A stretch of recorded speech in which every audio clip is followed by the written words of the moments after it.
So here we have the Mini Cooper S 5-door hatchback automatic on a 69 plate. I'm going to start off by showing you around the outside of the car, and then we'll hop in and run through some controls on the inside. But from the outside you can see it's a 5-door car with alloy wheels and tinted windows. Let's start off inside the boot and then work our way around the rest of the car from there. So as we approach the boot, you can see that we have reversing sensors in the rear bumper there, as well as those twin exhaust pipes. Plenty of boot space, along with that 60/40 split folding rear seat.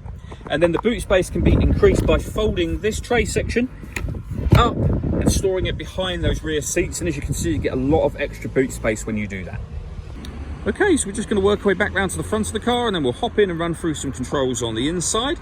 Now that we've done a full circle of it, you can see it's in excellent condition the whole way round. Just briefly before we climb in, I think it's what we're seeing the interior from this exterior point of view. Full leather seats. There's plenty to run through on the dashboard, so let's hop in and we'll do that right now. Okay, now that we're inside the car, we're going to start with the dials. On the left-hand side, we have the rev counter. We have the speedometer in the middle and the fuel gauge on the right-hand side.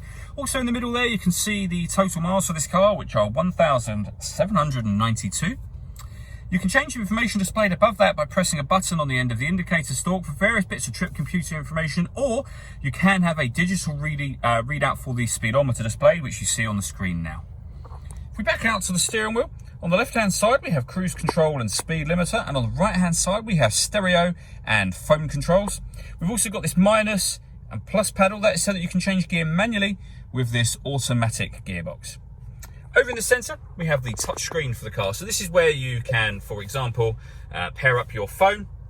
I say it's all touch screen, or you can avoid the touch screen by using these buttons and this dial down here. The dial will do virtually everything that you need to do on the screen for you.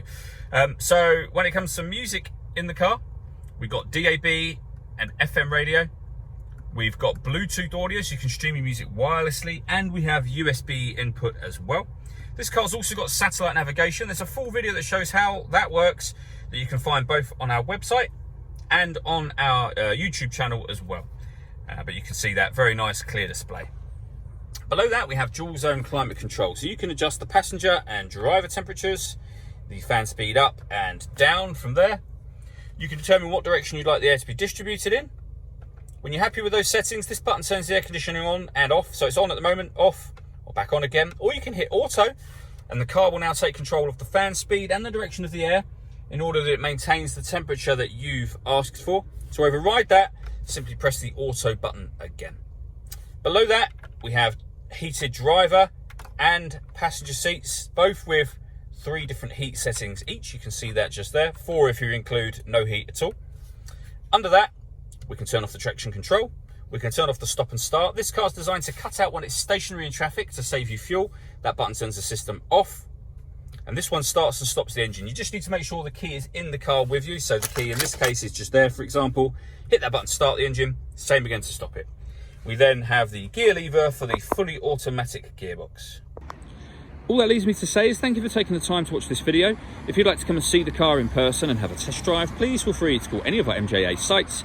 We'd love to hear from you soon.